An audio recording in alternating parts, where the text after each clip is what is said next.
Boatworks Today is a viewer-supported show. To learn more on how you can get involved and watch extended ad-free versions of these videos, please visit our website, boatworkstoday.com, and click on the top of the heading where it says Support This Show. Thank you.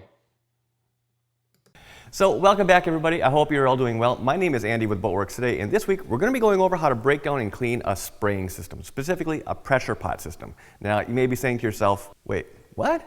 I thought we were supposed to be back up on the Bertram. Fair question, and yeah, you're right. But the timing for this is a little bit urgent. Now, the reason I'm making this is for some folks that are in the middle of some, let's just say they got their hands full with some projects over on Patreon.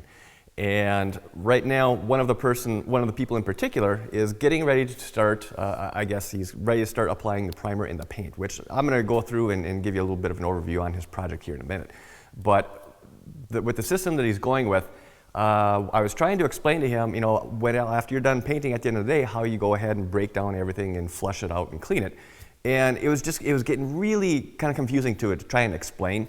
So I thought it would just be a lot easier just to go through and show it on video. That way he's able to come back and anybody else is able to come back and reference this for when they get to that step on their projects as well.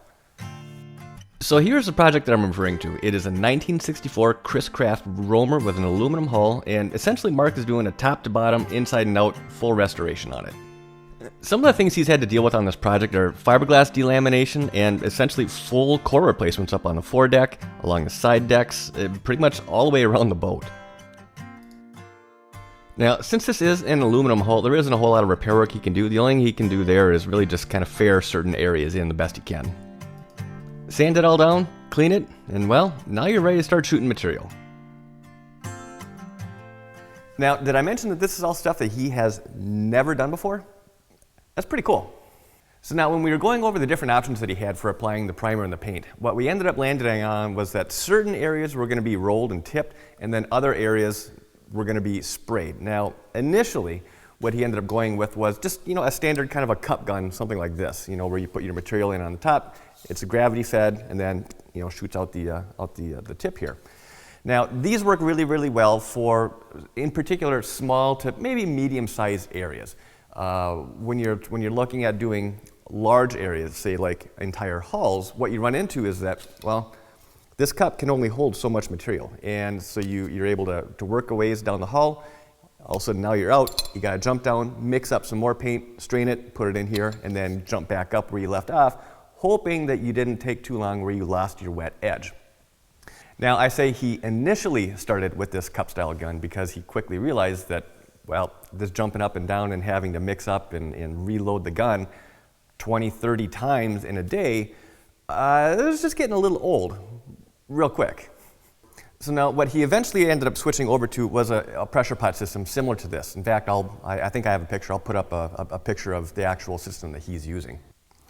Now, the advantage to using something like this is that, well, obviously, it holds a lot more material. This particular one is a 2-quart pressure pot. I believe his was a 2-gallon pressure pot, and I'm sure they have sizes everywhere in between.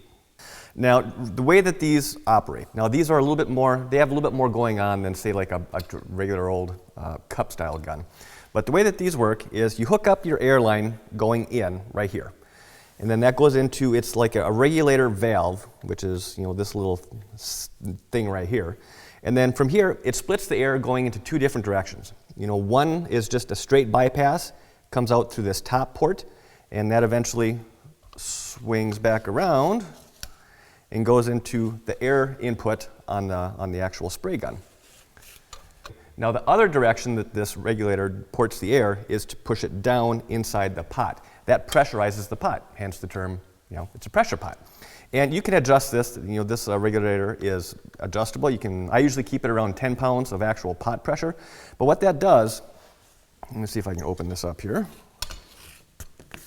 But what that does is that creates pressure inside the pot, and then it forces the paint, or whatever material is in here, up through this tube, and again, out through this lower port, and into the actual fluid part of the spray gun.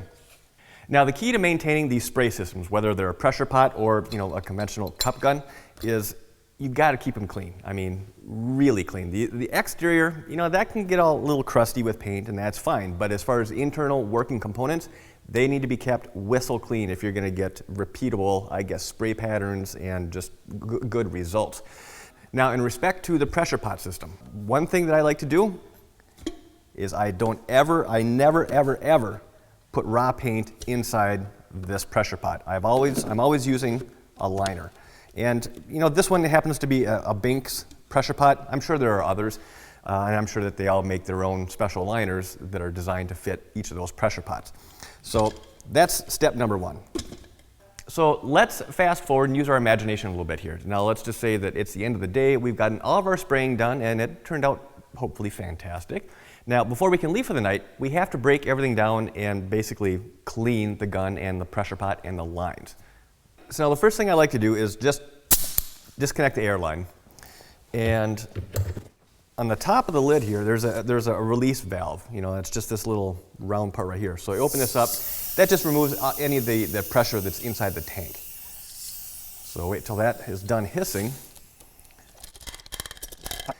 And you got to remember that because we just disconnected everything, the paint lines, you know, from the pot going into the gun here, these are still loaded full of paint. So we need to drain that off. So the easiest way is just to basically take the lid off, bring it over to a garbage can, hold the gun up at higher than the lid, and then just open the valve and let all the paint drain out. So now the next thing that I'll do is I'll take a clean cup and I won't fill it all the way up, but I'll put in probably, I don't know, 10, 12 ounces of solvent. Now the solvent that you use should be the reducer for the material that you just got done spraying. Now, just as an example, let's just say we were spraying lacquer. You know, we were spraying some woodworking projects that we were on, and we just finished spraying lacquer. So the reducer for that would be lacquer thinner. Now, in our application here, let's just kind of presume that we were spraying all grip. Now, the reducer for all grip, they make a number of different ones. Typically, with all grip, it's their T0002 reducer. You know, that's kind of like the hottest spraying solvent that they make. But, you know, any of their reducers will work. Generally, I just use their number 3 standard reducer. But I'll go ahead and, well, put on some gloves. And I should ask, I think this is pretty well understood, but in case it's not, anytime you're working with solvents, you should have a respirator on, and you should have gloves as well as ideally some goggles. But I can't talk real well with a mask over my face. So I'm just going to be very, very careful. So basically I'm just going to take some of the straight clean solvent in a clean cup, and then I'll just set that right inside of the pressure pot. Close everything back up and reconnect our air supply. So now at this point, specifically what we're looking to do is flush the paint line, which would be this bottom port on, you know, coming off the pressure pot. Because the inside of that line is still loaded with paint. I mean, although we've drained it off, the inside is still coated with the paint which has been catalyzed. If it's not completely flushed out and clean, that paint will eventually harden inside the hose, and then you've got a bit of a problem. You got to replace the hose. So by just running straight solvent through, and it'll help to flush off the inside walls of those lines. So with everything connected, we're going to make sure that our air to the gun is turned off, and that's typically done. Most spray guns can be set up like this, where you have a little nozzle here where you can basically shut off the air supply to the gun. We're not looking to spray this cleaning solvent. All we want to do is just flush the fluid through the paint line. So we're going to make sure our air line to the gun is turned off, so that when we pull the trigger, there's no air. But if we pull it a little bit farther, the solvent is able to spray through, and we're flushing out the lines now. Now I'll do this probably 2 or 3 times. So I'll flush the lines and dump the solvent that we poured out the first time. I'll fill it back up, flush it through again. Basically what I'm looking to do is to flush it until the solvent that's coming out is pretty well clear, or whatever color the reducer is that you're using for cleaning, it should be pretty well clear. Any I guess tint from the residual paint that you were spraying, that should all be flushed out and gone before you go on to the next step. Now the next thing I like to do is making sure that there's still some solvent in here, some clean solvent. So I'm just going to take a paper towel. Now when you're done spraying, the tip on here is going to be all kind of coated up with paint, from back or from blowback for when you're spraying, and just material that's just kind of dripped out of here. So what I'll do then, before we take this off and put it in a bucket for actual solvent cleaning, is I'll just take some paper towel and just kind of gently. You don't want to hold it on here tight. You still want to have fluid flow coming out, but I'll just kind of gently take some paper towel, hold it over the tip of the gun here, and then let this spray. Okay, so what that's doing, that's saturating this rag that we can then come back and wipe off the tip of the gun, the housing, or the actual body of the gun. Just kind of clean off whatever we can. Now with the cap and the body of the gun, kind of wiped down, now we're going to disconnect the air supply, bleed off the air inside the pot once again, disconnect everything, and then now we're gonna flush these lines again to empty them.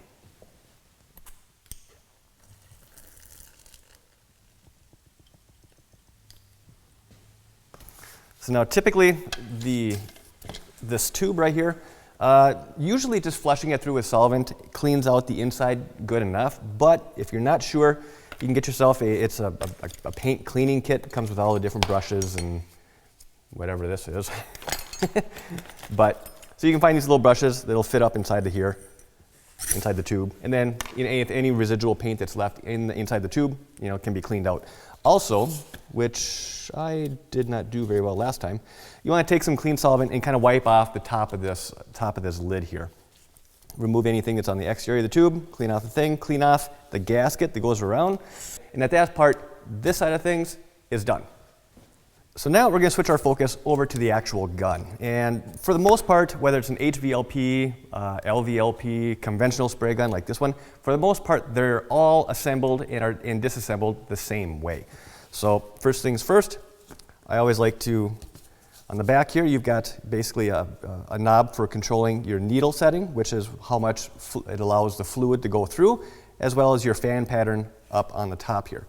We're not concerned with the top one. We're concerned with this bottom screw, which is where the needle is. We're going to unscrew that. Now this is under pressure, so hold on to it. When you get towards the end, it's going to want to go fly out on you. So we're going to take that,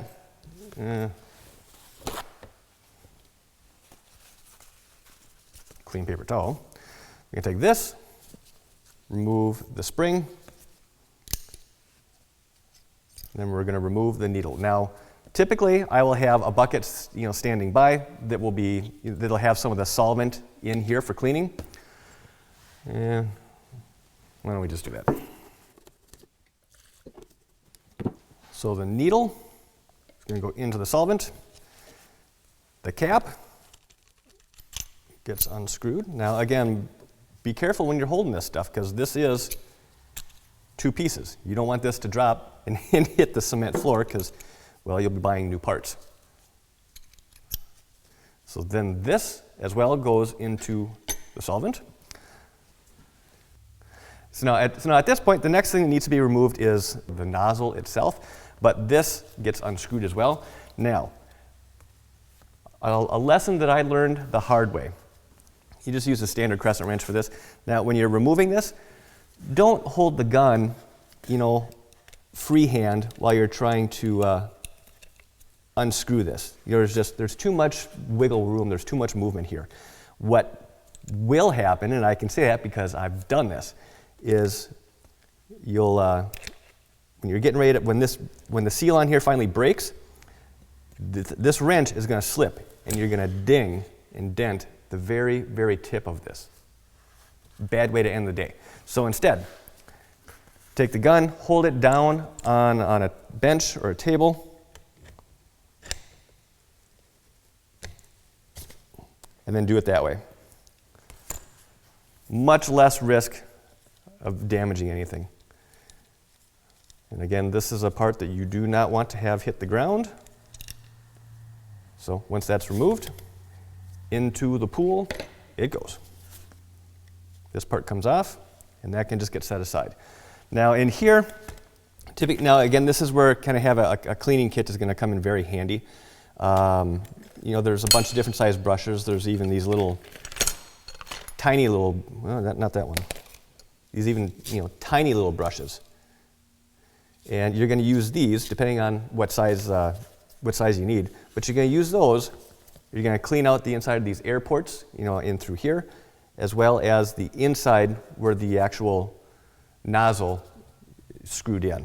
And the same thing is going to apply to the kids swimming in the pool over here. So we're going to take out our needle, you know, get a little bit of the solvent on a clean paper towel, and again, we're just going to wipe off any residue that's on the tip of this needle. Get that nice and clean. So that can go there. Now when it comes to these other parts, I generally just like using one of these, I don't know what you call these, some kind of little painting, cleaning brush, whatever. Bristles are falling out. But anyways, so take out the cap, and then here again, just going to get in there, clean out the inside,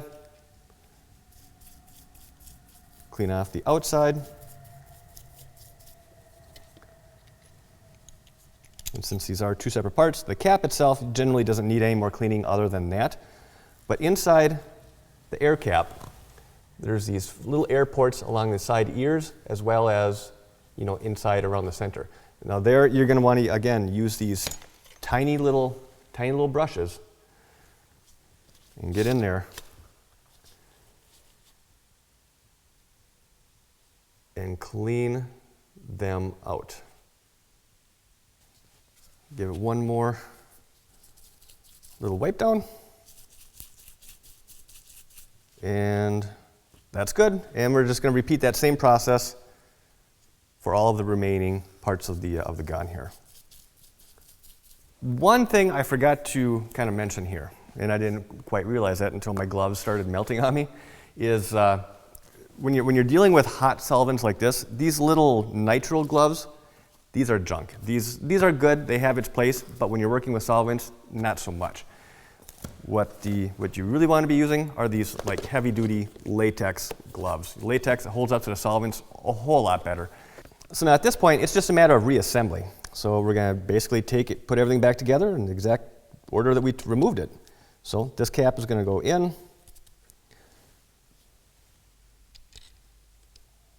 This is going to get screwed back into place.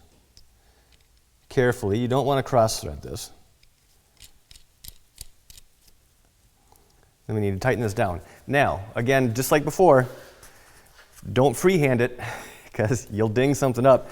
Put it down on the surface and you know, snug it up. You don't need it super tight. You just need it snug.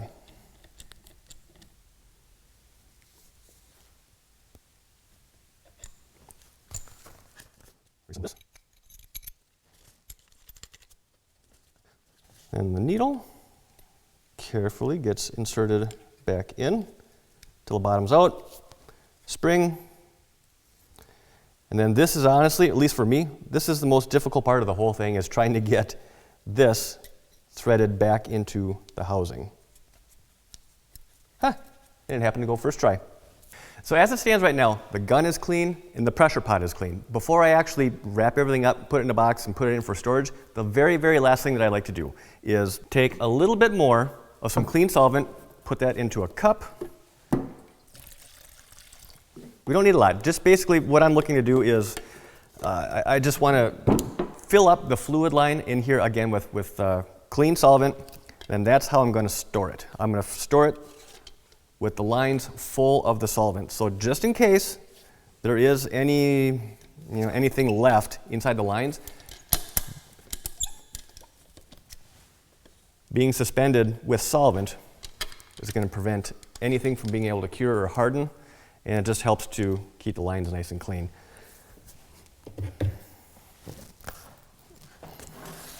So,